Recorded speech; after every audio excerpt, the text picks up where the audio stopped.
Radio J. Le 10-11, Lise Goodman. Radio J. Les invités de Lise Goodman. Radio J. Et mon invité ce matin est Philippe Lévy, que je suis ravie de recevoir et à qui je souhaite Shana Tova, bien Shana sûr. Tova, Lise. Alors, Philippe Lévy, vous êtes directeur de l'action jeunesse du FSJU, Fonds social juif unifié. En quoi consiste votre tâche? Expliquez-nous. J'ai le plus beau métier du monde, en vrai, Lise. Alors, Je fédère avec ma collaboratrice l'ensemble des associations de jeunesse dans le champ de l'éducation populaire et de l'éducation informelle. Ça veut dire que dans toute la France. Dans toute la France, on a les EI, le Bnei Akiva, la Shomer Hatzaïr, la Bonim Dror, les organismes de vacances aussi, comme Yanif, comme Oadon. Ah oui, On sympa. a aussi les associations étudiantes, les associations de jeunes JF adultes, aussi. le JF, voilà, que vous connaissez bien. Et je salue son nouveau président. Mais oui. Et c'est un travail qui consiste d'abord à leur donner un peu de sous, parce qu'il faut quand même que cet écosystème fonctionne. Et puis aussi, on travaille sur un label de qualité pour les colos, par exemple. Alors donc, on va tous les étés faire les summer camps. D'abord pour prendre le pouls du terrain, et c'est un lien avec l'enquête dont on va parler aujourd'hui. Et puis discuter avec les encadrants. Et il faut savoir que chaque été, il y a 18 000 jeunes qui partent en colo dans les séjours organisés par des organisateurs qui sont extrêmement responsables et qui conjuguent à la sécurité affective et physique un engagement total. Et je peux vous Je dire sais que cet été, ça a été particulier, je suis au courant. C'était particulier parce qu'on avait beaucoup de craintes par rapport à la sécurité. Ben, bien sûr. Et tout le monde a été formidable dans le sens où on a préparé avec des formations cette hyper-vigilance. Évidemment, on va pas tous les rendre aguerris de Krav Maga ou les rendre bodyguard. Non, mais voilà. Et ça a rassuré les parents. Hein, ça a rassuré les parents. Et la confiance qui est donc décernée par les parents à ce corps organisé que sont les Madrechim est pour nous un gage, vraiment un gage de confiance. Et on se sent très investi par cela, mais effectivement beaucoup de formation, parce qu'il faut pas oublier que ces jeunes, ils sont bénévoles la plupart du temps. Bien sûr. Alors, je me suis posé la question de savoir quelles sont les réactions de la jeunesse que vous avez forcément recueillies, même sans leur demander, autour de ce drame épouvantable du 7 octobre. Alors, on l'a recueilli à travers l'enquête dont on va parler, qu'on a d'ailleurs un peu différé, justement pour mesurer l'impact du 7 octobre. Comme tout le monde, de la sidération au démarrage, et puis assez vite, notamment sur les jeunes engagés dans ces mouvements de jeunesse, des actions très diverses. Alors vous parlerez avec Youssef Morciano sans doute, ou avec le JF de ces collages urbains qui étaient pas simples. Oui, non, mais on n'a pas arrêté d'en parler, ils sont avec nous toutes les semaines. Les collages urbains. Aujourd'hui, vous savez que cette génération, elle bat moins le pavé, le bitume physique que le pavé numérique. Oui, bien sûr. Donc beaucoup d'investissements aussi sur les réseaux sociaux pour contrer la malveillance. Vous savez, on est quand même dans un moment de dérive sémantique épouvantable. Tout État à fait. apartheid, génocide. Ces jeunes, justement, dans leur mouvement de jeunesse, ils ont appris justement à manier ces mots avec justice et avec justesse. Donc quand ils voient le camp adverse se les réapproprier dans des fake news, etc., qu'est-ce qu'ils font? Via les algorithmes, via les forums sur les réseaux sociaux, ils essaient de les contrer. C'est du militantisme 2.0. Et puis, il y a aussi cet avènement d'une génération qui un peu comme les boomers des collectifs, si j'ose dire, vont faire du volontariat agricole en Israël. Et à ces jeunes qui ont l'habitude d'aller en Israël, parce qu'il y a une génération taglite, parce qu'il y a des tiyoulim d'écolos, on a à peu près 20% de jeunes qui viennent de nulle part, qui n'ont pas fait l'école juive, qui n'ont pas fait les mouvements de jeunesse, qui ne sont arrimés qui ne sont pas arrimés à la communauté organisée, et mais qui là ont fait un choc et on dit incroyable. On y va. Incroyable. Ils ont vu ça sur les réseaux sociaux, ils ont vu un hashtag sur Israël, et ils vont notamment dans un programme qui s'appelle FSJ Volontaire, et il y a aujourd'hui plus de 400 jeunes qui sont allés dans une éthique du faire, dans la tangibilité de la cueillette, et puis surtout dans un moment de fraternité. Il faut pas oublier que le 7 octobre et le conflit qui s'en est suivi a un visage juvénile entre les festivaliers de Nova qui ont été fauchés dans des conditions dramatiques, et puis les jeunes qui sont mobilisés à Gaza et dans le Nord qui ont à peine 20 ans. La jeunesse française a voulu établir un guécher et un pont en disant nous on est choyés, on est un bourgeois, on est confort. Donc on va faire des collectes, on va montrer aussi à travers des tas de missives, je dis bien de correspondances. Il y a des tas de jeunes qui aujourd'hui alors qui ont un pied ici, qui ont un pied peut-être en Israël, parce que l'enquête montre que 46% après le 7 octobre se disent prêts à faire leur alia. On le verra avec l'agent juif si c'est corrélé avec les taux effectifs de dossiers qui sont déposés. Il y a toujours un petit biais affectif. Il y a ce qu'on veut faire et il y a ce qu'on fait. Mais 46%, c'est un taux énorme. Je crois que c'est du jamais vu. C'est quasiment 1 sur 2. Et alors au niveau des colos, ils en ont parlé, j'imagine, du 7 octobre. Avec les plus jeunes. Avec beaucoup de responsabilités, notamment pour accueillir la parole des jeunes. Il ne faut pas oublier que ces jeunes-là, ils ont été exposés à des images extrêmement violentes. Il n'y a pas eu de filtre, les GoPro du Hamas. Il y a certains qui sont passés, en dehors, à travers les mailles du tamis et qui ont été exposés à des images très violentes. Et puis, il faut pas oublier, et c'est ce que l'enquête montre, nos jeunes ont quasiment 90% de leur famille là-bas. On est la communauté juive du monde où on a le plus de familles, cousins, des neveux. Donc il y a une grande solidarité entre les jeunes d'ici et de là-bas. Et donc dans les colos, ils ont et on les a amenés avec des psys à accueillir la parole. C'est-à-dire que un gamin qui est taciturne, un jeune qui est un peu violent, les pleurs ou les angoisses nocturnes d'un jeune qui a vu sa famille avec des deuils ou des otages encore à Gaza. Ça a été formidable de responsabilité et de maturité relationnelle. On a des animateurs qui aujourd'hui, même s'ils ont 16 ans, parce qu'ils ont le BAFA en poche à 16 ans, ont mis un point d'honneur à se dire que ça a fait grandir tout le monde. Exactement. Ça a fait mûrir tout le monde et il y a eu des expos, alors c'est très Montessori, il y a eu des dessins, il y a eu des petits spectacles.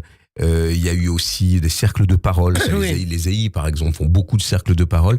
Et cette parole cathartique... On a vu ce spectacle, je vous interromps, devant l'UNESCO, dimanche après-midi, avec des jeunes... Voilà, que j'ai mis en scène. Voilà, bravo. Ils l'ont écrit. Bravo. Ils nous ont dit, on veut écrire ce texte de manière chorale. Ils l'ont dit, ils ont brandi les... Vous savez, quand on a répété, ils prenaient le portrait des otages ou des victimes. Et si vous aviez vu la précaution avec laquelle ils ont pris ces portraits, il y a un qui me disait, je ne peux pas le tenir du bout des doigts. Je suis obligé de l'embrasser sur le plastron, de le hisser haut quand on dit je suis debout. Et c'était extrêmement émouvant.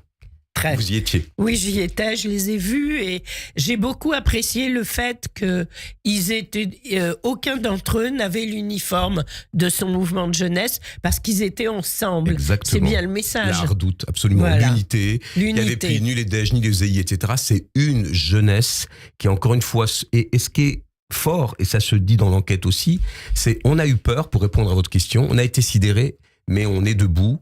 On est fiers de notre identité juive et on ne va pas raser les murs. Alors bien sûr, le quotidien fait que le conflit s'amplifie, que l'antisémitisme explose, mais il n'y a pas de maranisation de cette jeunesse. Non. Et elle nous dit, bien nous on est là. Alors évidemment, on a peur avec Uber Eats, avec le nom, avec la mezouza, mais nous, globalement, on affirme notre identité juive et c'est très constructif et très édifiant pour une génération engagée.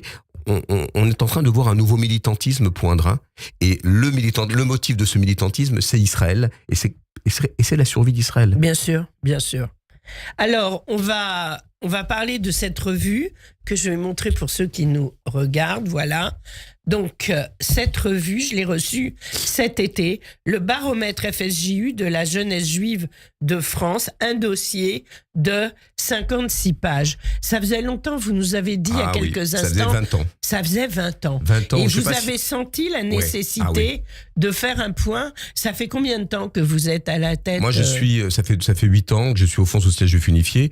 Et j'ai toujours dit qu'on ne peut pas... vous savez, Bourdieu disait la jeunesse n'est qu'un mot. Mais on ne peut pas travailler avec la jeunesse sans prendre son pouls, au sens presque physique et mental. Et c'est ce qu'on a fait parce que, effectivement, cette enquête, elle n'a pas été menée depuis 20 ans. Vous vous souvenez sans doute du tandem de sociologues Eric Cohen, de Mémoire bénie, et Maurice Ifergan, qui avait fait ce qu'on appelle des enquêtes diachroniques, très longitudinales. Je m'en souviens très bien, Mais il manquait quelque chose dans ces enquêtes. Alors, on parlait d'identité juive, on parlait de l'avènement de Taglit, on parlait d'Israël, la francité, la judéité, mais il manquait la santé physique et mentale. Et depuis 20 ans, il y a eu des crises à répétition.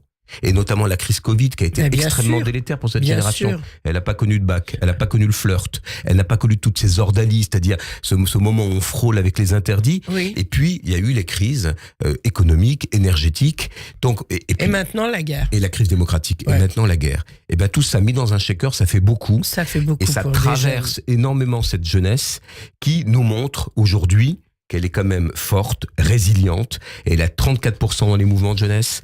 Elle est, comme je disais tout à l'heure, traversée par des inquiétudes, mais elle est présente et elle est déterminée.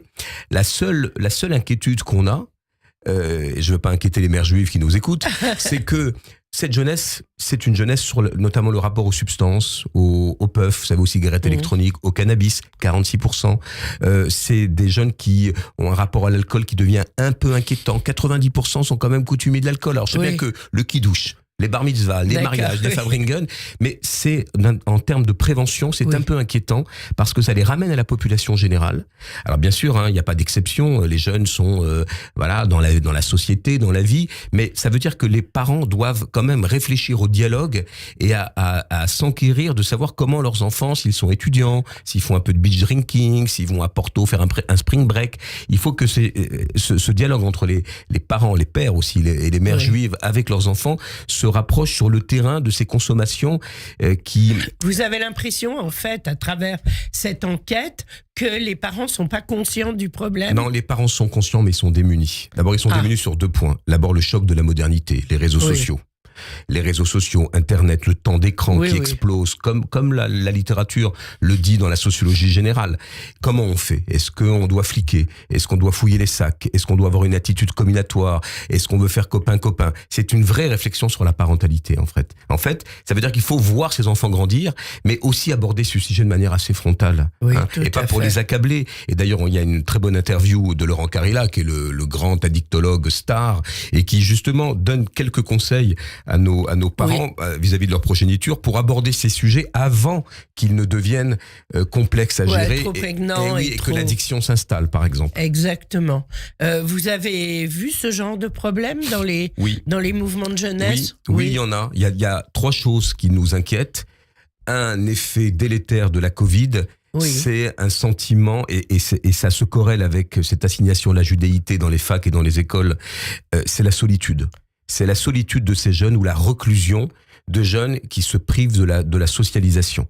Et ça, c'est compliqué parce que dans la colo, c'est le collectif, c'est le collégial. Et donc, quand il y a des enfants singuliers, on a du mal à les acculturer parce qu'on est dans sans raboter, on est dans un moule où c'est le collectif qui l'emporte. Mais l'enfant singulier, qui est TDAH, qui est non-binaire, qui est hyperactif, qui est plutôt taciturne, qu'est-ce qu'on en fait? Et il a sa place. La deuxième chose qui est inquiétante, effectivement, c'est ce qui se passe à l'école et dans les facs, vous allez en parler avec le JF, c'est le fait qu'aujourd'hui, on pointe du doigt la judéité parce que importation du conflit israélo-palestinien.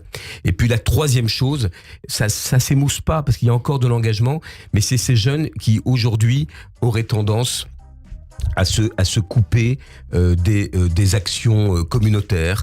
Il y a beaucoup d'engagement dans les mouvements de jeunesse, mais il y en a qui en sortent. Pourquoi en sortent-ils? Quelle a été leur mauvaise expérience? Pourquoi se coupent-ils d'une matrice qui peut peut-être être absorbante, mais qui quand même est génératrice de citoyenneté? Eh bien, pour le savoir, Philippe Lévy, il faut lire le baromètre FSJU de la jeunesse juive de France. Qu'on trouve sur le site du FSJU, www.fsju.org. Exactement. Bravo pour tout ce travail réalisé et quand vous le souhaitez sur Radio J. Merci. Merci beaucoup, Lise. Restez informés. Écoutez Radio J. Radio J.